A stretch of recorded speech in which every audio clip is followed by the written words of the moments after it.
আশা করছি তোমরা সকলে ভালো আছো। তোমরা অনেকেই SSC group C group D যে নতুন নোটিফিকেশন সেটার সম্পর্কে অবহিত। তোমরা জানো যে খুব দ্রুত ডাব্লিউবি এসএসসি, যেটা West Bengal school service commission, তারা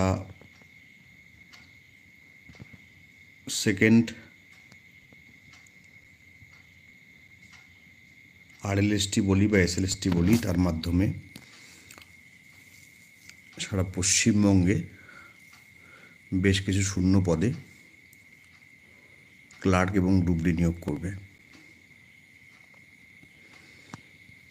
তো এই তোমাদের সামনে যেটা তুলে ধরেছি, এই নোটিফিকেশানটা, এটা গেজেট নোটিফিকেশান। তোমরা হয়তো অনেকে এটা পেয়ে গিয়েছো, পেয়ে যাওয়ারই কথা। এটা 4 আগস্ট প্রকাশিত হয়েছে। এবং আমরা যদি দেখি, এর আগে যখন অ্যাসিস্ট্যান্ট টিচার 9, 10, 11, 12 তার যে গেজেট নোটিফিকেশান যেটা প্রকাশিত হয়েছিল, হওয়ার 2 সপ্তাহের মধ্যে স্কুল সার্ভিস কমিশন এসএসসি ওয়েবসাইটে বিজ্ঞপ্তি দিয়েছিল এবং তার পরবর্তীতে অনলাইনে আবেদন শুরু হয়েছিল এবং সেটা শেষ হয়েছে এবং খুব দ্রুত অ্যাসিস্ট্যান্ট টিচার নিয়োগের পরীক্ষাও হবে, সেটাও শিডিউলড হয়ে গিয়েছে। তো এরকম একটা সময়ে যদি আমরা দেখি, তাহলে 4 আগস্ট এই ক্লার্ক এবং গ্রুপ ডির গেজেট নোটিফিকেশনটা প্রকাশিত হয়েছে পশ্চিমবঙ্গ সরকারের তরফে। এখানে গেজেট নোটিফিকেশন বলতে সাধারণত আমরা যেটা বুঝি যে কিছু রুলস, বেসিক কিছু রুলস, কীভাবে একটা নিয়োগ পদ্ধতি হতে পারে সেটা নিয়ে যেমন বলা থাকে, তেমনই কারা নিয়োগ করবেন, কোন পদ্ধতিতে নিয়োগগুলো হবে, অথরিটি বলতে কাকে বোঝায়, কী বোঝানো হয়, হ্যাঁ। তারপরে এখানে অন্যান্য যে স্টাফ, যেমন হচ্ছে ব্যাচেলার ডিগ্রি বলতে কী বুঝবো আমরা, বোর্ড বলতে কী বুঝবো, গ্রুপ ডি বলতে স্টাফ বলতে কী বোঝানো হয়, ইন্টারভিউ লিস্ট, মেরিট লিস্ট, এগুলো সবগুলোর সংজ্ঞা দেওয়া আছে, হ্যাঁ, যেগুলো নর্মালি গেজেট নোটিফিকেশনে দেওয়া হয়ে থাকে। তো আমাদের এই বিষয়গুলো না দেখলেও চলবে। আমরা যদি একদম শেষের দিকে যাই, সেখানেই মেন বিষয়টা রয়েছে।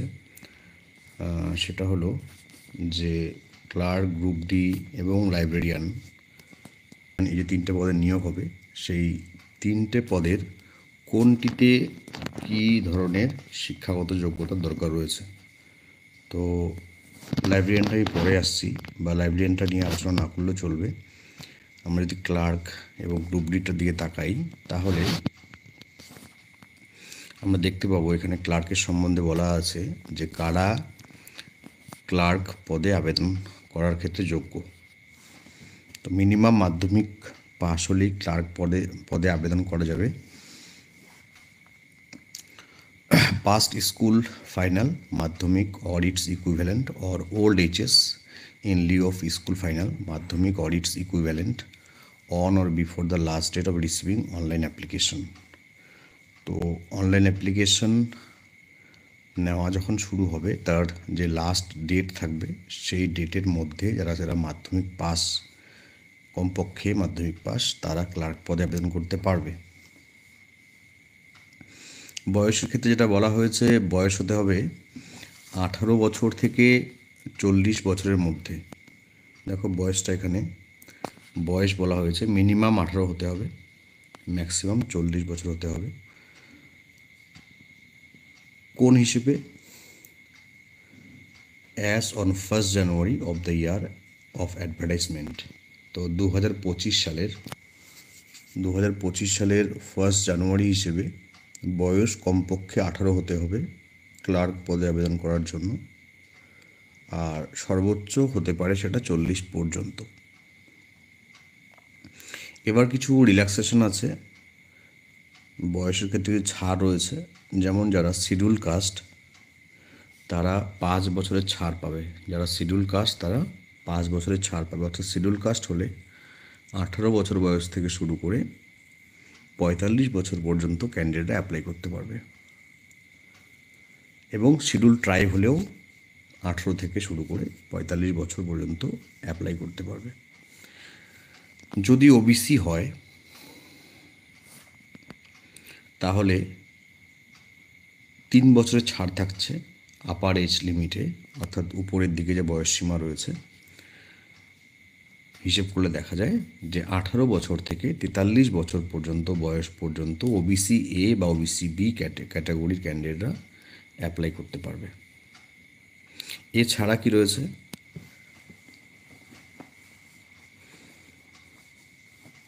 8 years for the physically handicapped candidates and 8 years for the physically handicapped candidates। তো যদি কেউ শারীরিকভাবে প্রতিবন্ধী হয় এবং তার কাছে যদি প্রপার সার্টিফিকেট থাকে, প্রপার অথরিটি সার্টিফিকেট থাকে, তাহলে তাদের বয়স সীমা ম্যাক্সিমাম 48 পর্যন্ত হলেও তারা অ্যাপ্লাই করতে পারবে। তাদের বয়স 48 পর্যন্ত হলেও ফিজিক্যাল হ্যান্ডিক্যাপ অর্থাৎ শারীরিকভাবে যারা অক্ষম, সেটা হতে পারে চোখের, হতে পারে কানের, হতে পারে হাড়ের অর্থাৎ পা, হাত। তো এই যে ফিজিক্যাল হ্যান্ডিক্যাপড বলতে যে বিষয়টিকে খুব সহজ করে আমরা বুঝতে পারি, শারীরিক প্রতিবন্ধকতা কমপক্ষে 40% থাকতে হবে। 40% না থাকলে কিন্তু শারীরিক প্রতিবন্ধকতার জন্য চাকরি ক্ষেত্রে যে সুবিধাগুলো পাওয়া যায় সেগুলো পাওয়া যাবে না। তাই যারা পিএইচ ক্যাটাগরি রয়েছে তাদের যে সার্টিফিকেট রয়েছে সেখানে যেন অবশ্যই 40% থাকে। যদি কারো 10%, 20% বা 30% শারীরিক প্রতিবন্ধকতা থাকে তাহলে সে কিন্তু চাকরি ক্ষেত্রের এই যে সুযোগ সেটা পাবে না। কমপক্ষে 40% থাকতে হবে, তার থেকে যদি বেশি থাকে তাহলেও তারা এই সুযোগটা পাবে। তো এই গেল ক্লার্কের ক্ষেত্রে বয়সসীমা এবং শিক্ষাগত যোগ্যতা। তোমরা মনে করলে স্ক্রিনশট নিয়ে নিতে পারো। আর এই যে ভিডিওটা তোমরা দেখছো, লাইভ ভিডিওটা, তোমরা যদি কেউ আমার গ্রুপটা, যেটা হোয়াটসঅ্যাপ গ্রুপ রয়েছে একটা জেনারেল একটা হোয়াটসঅ্যাপ গ্রুপ, তোমরা যদি জয়েন হতে চাও তাহলে তোমরা এই যে এই ভিডিও যেটা চলছে সেই ভিডিওর যে ডেসক্রিপশান রয়েছে সেই ডেসক্রিপশানে একটা লিঙ্ক দেওয়া রয়েছে হোয়াটসঅ্যাপ গ্রুপের। তোমরা মনে করলে সেখানে ক্লিক করে আমার হোয়াটসঅ্যাপ গ্রুপে জয়েন হতে পারো। অনেকেই অনেক সময় বলছো যে গ্রুপে জয়েন হতে চাইছো, তো এখানে লিঙ্কটা দেওয়া রয়েছে, জেনারেল একটা গ্রুপ দেওয়া রয়েছে। যে লিঙ্কে তোমরা যাবে না কেন, যে গ্রুপটাই পাবে সেটাতেই জয়েন হয়ে যাও। আচ্ছা, তারপরে দেখো গ্রুপ ডির ক্ষেত্রে এখানে বেশ প্রশ্ন অনেকেরই থাকবে। আমি এটাকে একটু বেশি করে ক্লারিফাই করতে চাইবো আমার যেটুকু জ্ঞান রয়েছে সেই জ্ঞানের উপরে বেস করে। Passed class 8 from any school recognized or affiliated by board, council or equivalent on or before the last date of receiving online application। তো গ্রুপ ডি পোস্ট এর ক্ষেত্রে ক্লাস 8 পাস থাকলেই আবেদন করা যাবে। আচ্ছা, এখন প্রশ্ন অনেকেরই এটা হয় যে আমার তো 8 পাস সার্টিফিকেট নেই, আমি তো মাধ্যমিক পাস করেছি, উচ্চ মাধ্যমিক পাস করেছি, বিএ পাস করেছি, এমএ পাস করেছি, বিএড করেছি, আমার তো 8 পাস সার্টিফিকেট নেই, তাহলে কি আমি পরীক্ষায় বসতে পারবো না? না, তারাও পরীক্ষায় প্রত্যেকেই বসতে পারবে। যারা মাধ্যমিক, উচ্চ মাধ্যমিক, গ্রাজুয়েশন, পোস্ট গ্রাজুয়েশন, যত উচ্চতর শিক্ষাগত যোগ্যতায় থাক না কেন, তারা প্রত্যেকেই কিন্তু গ্রুপটি যে এই পোস্ট সেখানে অ্যাপ্লাই করতে পারবে। এবার সার্টিফিকেট, সেটার কি দরকার রয়েছে? আমি বলবো যে না, সার্টিফিকেটের 8 পাস সার্টিফিকেটের দরকার নেই। যারা মাধ্যমিক পাস আমরা করেছি তারা প্রত্যেকেই নিঃসন্দেহে ক্লাস 8 পাস করেছি বলেই আমরা মাধ্যমিক দিয়েছি এবং মাধ্যমিক পাস করেছি। ক্লাস 8 পাস না করলে আমরা মাধ্যমিক পাস করতাম না। তাই আলাদা করে ক্লাস 8 পাসের কোনো সার্টিফিকেট ম্যানেজ করার কোনো দরকার নেই, 1 নম্বর।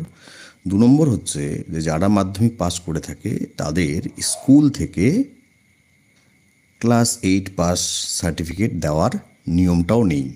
যারা মাধ্যমিক পাস করে থাকে, যারা মাধ্যমিক পাস বা আরও উচ্চতর শিক্ষাগত যোগ্যতা রয়েছে, তাদের জেনারেলি স্কুল থেকে ক্লাস 8 পাস সার্টিফিকেট দেওয়া হয় না, এবং এই গ্রুপ ডির ক্ষেত্রে সেই সার্টিফিকেটের কোনো প্রয়োজন নেই। তাহলে মাধ্যমিক, উচ্চ মাধ্যমিক, গ্রাজুয়েশন, পোস্ট গ্রাজুয়েশন যে কোনো শিক্ষাগত যোগ্যতায় থাক না কেন, প্রত্যেকেই এটাতে অ্যাপ্লাই করতে পারবে। এবার আমরা শিক্ষাগত যোগ্যতা বয়স সংক্রান্ত যোগ্যতা দেখো একদম সেম রয়েছে যা ছিল ক্লার্কের ক্ষেত্রে। জেনারেল ক্যাটাগরি অর্থাৎ যারা এসসি বা এসটি বা ওবিসি নয়, জেনারেল ক্যাটাগরি তারা হচ্ছে 40 বছর পর্যন্ত, 18 থেকে 40 জানুয়ারি মাসের 1 তারিখ 2025 সাল অনুযায়ী, এবং এসসি এসটি হলে 45 বছর, ওবিসি হলে 43 বছর, এবং পিএইচ ক্যাটাগরি হলে ম্যাক্সিমাম 48 বছর বয়স 1 জানুয়ারি 2025 পর্যন্ত বয়স যদি হয় তাহলে তারা অ্যাপ্লাই করতে পারবে। তাহলে এখানে তোমরা মনে করলে স্ক্রিনশট নিয়ে নিতে পারো। আমি তোমাদের স্ক্রিনশটের সুবিধার জন্য স্ক্রিনটাকে শেয়ার করলাম, যাতে তোমাদের স্ক্রিনশট মনে করলে তোমরা নিতে পারো।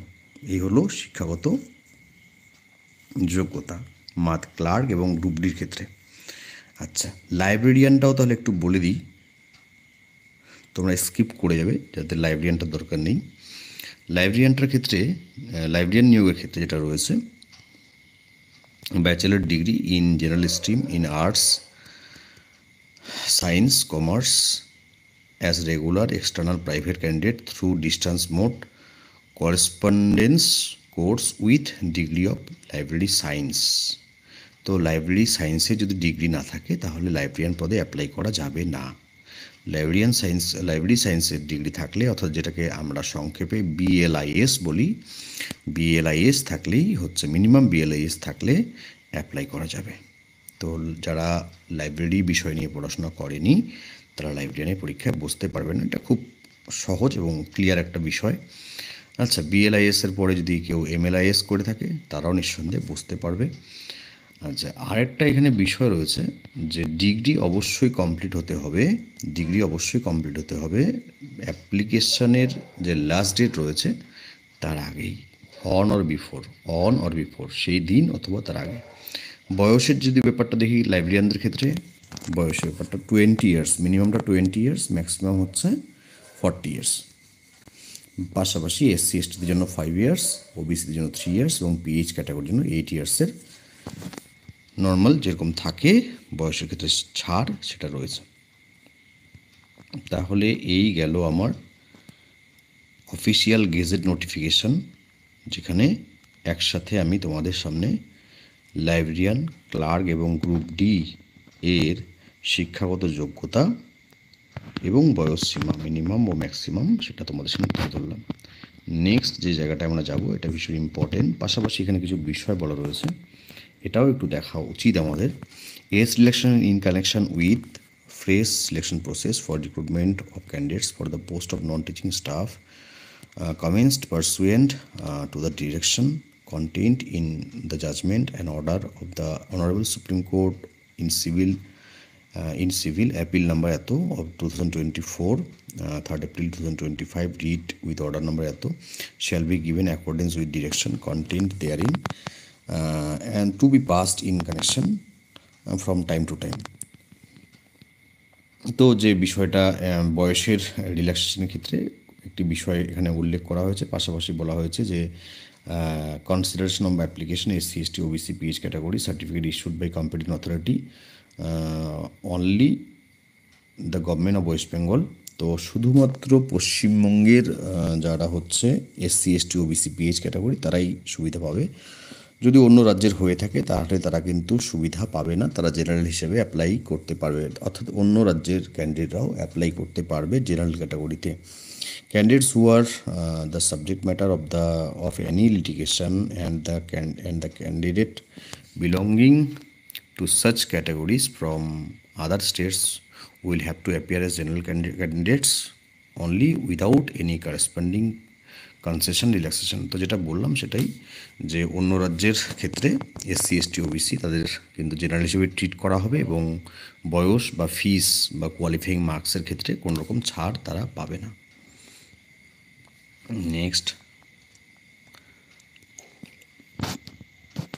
নেক্সট যে বিষয়টা রয়েছে এটা ইম্পর্টেন্ট, যে কিভাবে পরীক্ষাটা নেওয়া হবে সেখানে এবার আসি। এখানে বলা হয়েছে পরীক্ষা পদ্ধতি সম্বন্ধে। তো প্রথম যেটা রয়েছে এটা লাইব্রেরিয়ানদের জন্য। লাইব্রেরিয়ানদের যে পরীক্ষা পদ্ধতি রয়েছে, 75 নম্বরের পরীক্ষা হবে ওএমআর বেসড, 75 নম্বরের রিটেন এক্সাম হবে ওএমআর বেসড।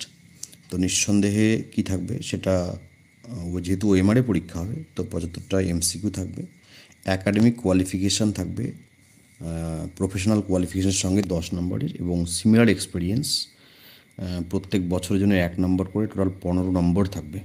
এই নিয়ে মোট 100 নম্বর, অর্থাৎ 75 নম্বর লাইব্রেরিয়ানদের ক্ষেত্রে লিখিত পরীক্ষা। 10 নম্বর হবে তাদের যে শিক্ষাগত যোগ্যতা রয়েছে সেটার যে স্কোর সেই অনুযায়ী, বা তাদের শিক্ষাগত যোগ্যতার ক্ষেত্রে first division, second division, third division সেটার অনুযায়ী তারা নাম্বার পাবে। এবং বাকি বলা হয়েছে 15 নম্বর দেওয়া হবে, সিমিলার এক্সপিরিয়েন্স 5 মার্কস, এবং কি বলা হয়েছে 15 মার্কস, সিমিলার এক্সপিরিয়েন্স হচ্ছে 5 মার্কস,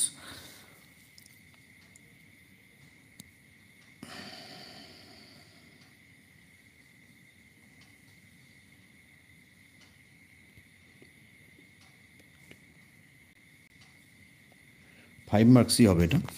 আচ্ছা, নেক্সট হচ্ছে ওরাল ইন্টারভিউ হবে 10 marks. Appearance before interview board is compulsory. দেখো এখানে 75 হচ্ছে 75 হচ্ছে কিসের জন্য, 75 হচ্ছে লিখিত পরীক্ষা অর্থাৎ ওএমআর বেসড। 15 নম্বরের হচ্ছে এই বি পার্টের মধ্যে থাকছে অ্যাকাডেমিক কোয়ালিফিকেশন, প্রফেশনাল কোয়ালিফিকেশন এবং সিমিলার এক্সপিরিয়েন্স। এই টোটালটা মিলে 15 নম্বর, এবং শেষে ওরাল হচ্ছে 10 নম্বরের। টোটাল হচ্ছে 100 নম্বরের লাইব্রেরিয়ানদের ক্ষেত্রে। নেক্সট যেটা রয়েছে এটা বেশি ইম্পর্টেন্ট, ক্লার্ক এবং গ্রুপ ডিটা। ক্লার্ক গ্রুপ ডিতে বলা হয়েছে, দেখো স্ক্রিনশট নিতে পারো মনে করলে, এই জায়গাটা ভীষণ important. Selection to the post of clerk in a school shall be made on the basis of written examination, evaluation of academic qualification, experience, and interview with typing and computer proficiency to be determined by the commission in the following manner. তো এখানে 60 marks থাকবে OMR based, 60 marks OMR based. Academic qualification and similar experience 15 marks. এই 15 মার্কসের মধ্যে 10 marks হচ্ছে academic, এবং 5 marks হচ্ছে এক্সপিরিয়েন্সের জন্য, যাদের এক্সপিরিয়েন্স রয়েছে, সিমিলার এক্সপিরিয়েন্স বলা হয়েছে। আর ইন্টারভিউ এবং computer proficiency test, interview with computer typing and proficiency, সেখানে টোটাল 25 নম্বর। তার মধ্যে ইন্টারভিউতে থাকবে, ওরাল ইন্টারভিউ থাকবে 10 নম্বর, এবং কম্পিউটারের যে বিষয়টা সেখানে 15 নম্বর। আমি আরেকটু ভেঙে বলছি। প্রথমত হচ্ছে ক্লার্কের ক্ষেত্রে 100 নম্বরের পরীক্ষা হবে সব মিলিয়ে আর কি। তার মধ্যে রিটেন এক্সাম যেটা ওএমআরে হবে, যেটা টিক চিহ্ন দিতে হয়, সেখানে থাকবে 60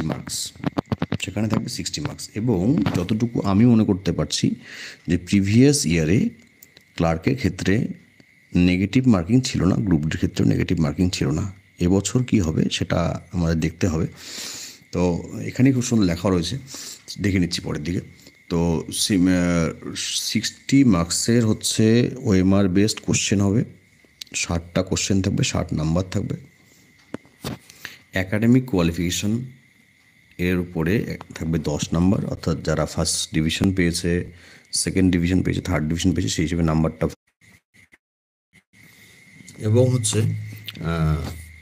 এবং যেটা বলা হয়েছে যে computer typing using computer typing এবং প্রফিসিয়েন্সির উপরে 15 নম্বর থাকবে। তো এই মিলে হলো 100 নম্বর। এখানে বলা হয়েছে appearance before the interview board is compulsory. এখানে যে 10 নম্বর যেটা হচ্ছে স্কোর সেটাও পার্ট পার্ট করে দেওয়া রয়েছে। সেটা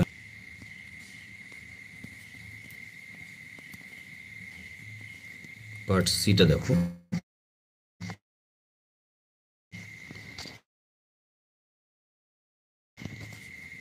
লোডশেডিং হয়েছিল। আচ্ছা, পার্ট সেট, সরি, গ্রুপ ডির যে পরীক্ষা, লিখিত পরীক্ষা ওএমআর বেস্ট, যেটা মাল্টিপল চয়েস, সেটা 40 নম্বর, 15 মার্কস, এবং ইন্টারভিউ সব মিলিয়ে 100 নম্বর। 15 মার্কস এবং ইন্টারভিউ সব মিলিয়ে 100 নম্বর। আচ্ছা, এবার যে বিষয়টা, যে লাইব্রেরিয়ানদের ক্ষেত্রে কারা কেমন নাম্বার পাবে। যদি ফার্স্ট ডিভিশন থাকে লাইব্রেরিয়ানের ক্ষেত্রে ব্যাচেলর ডিগ্রিতে, তাহলে 6 নম্বর। যদি সেকেন্ড ডিভিশন থাকে তাহলে 4 নম্বর, এবং যদি সেকেন্ড ডিভিশন না থাকে তাহলে 2 নম্বর। এভাবে ভাগ করে দেওয়া হয়েছে, তোমরা দেখতেই পাচ্ছ। এটা স্ক্রিনশট করতে পারো। নেক্সট দেখো, এটা মাধ্যমিক ক্লার্কদেরটা খুব ইম্পর্টেন্ট, এটা অনেকেরই প্রশ্ন হবে। স্কুল ফাইনাল মাধ্যমিকে যদি ফার্স্ট ডিভিশন পেয়ে থাকো তাহলে 10 আউট অফ 10, আর যদি সেকেন্ড ডিভিশন পেয়ে থাকো তাহলে 8 আউট অফ 10, এবং যদি থার্ড ডিভিশনে পাস করে থাকো, অর্থাৎ পি ডিভিশন যেটাকে বলি খুব সহজে, বা পাস ডিভিশন অনলি পাস, সেটা হচ্ছে 6 নম্বর। এই হলো মার্কসের যে ডিভিশন অ্যাকাডেমিক কোয়ালিফিকেশনের উপরে, সেটা। তো এভাবেই হচ্ছে ক্লার্ক এবং গ্রুপ ডি নিয়োগটি হবে। এবং এই প্রসঙ্গে এটা বলে রাখি যে কম্পিটিশন কিন্তু ভীষণ টাফ কম্পিটিশন একটা রয়েছে এখানে, যেহেতু একটা এক্সপিরিয়েন্সের উপরে নাম্বার দেওয়া হচ্ছে, ফলে যারা ফ্রেশার ক্যান্ডিডেট, যাদের এক্সপিরিয়েন্স নেই, তারা সমস্যায় তো পড়বেই নাম্বারের ক্ষেত্রে, একটু পিছিয়ে থাকবে। কিন্তু তারা যদি লিখিত পরীক্ষা খুব ভালো করে দিতে পারে, এবং তাদের যদি স্কোরটা লিখিত পরীক্ষায় ভালো থাকে, পাশাপাশি হচ্ছে তাদের যদি ফার্স্ট ডিভিশন থেকে থাকে, সেখানেও তারা এগিয়ে থাকবে। ইন্টারভিউ ভালো দিলেও সেখানেও তারা এগিয়ে থাকবে। তো 5 নাম্বার চাকরি পরীক্ষার ক্ষেত্রে নিঃসন্দেহে অনেক বড় একটা ফ্যাক্টর, কিন্তু আবার কখনো কখনো সেটা ম্যাটার করে না।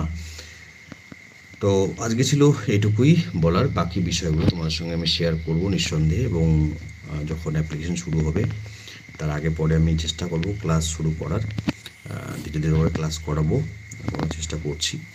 এইটুকুই ছিল আজকের তোমাদের সঙ্গে শেয়ার করার মতো।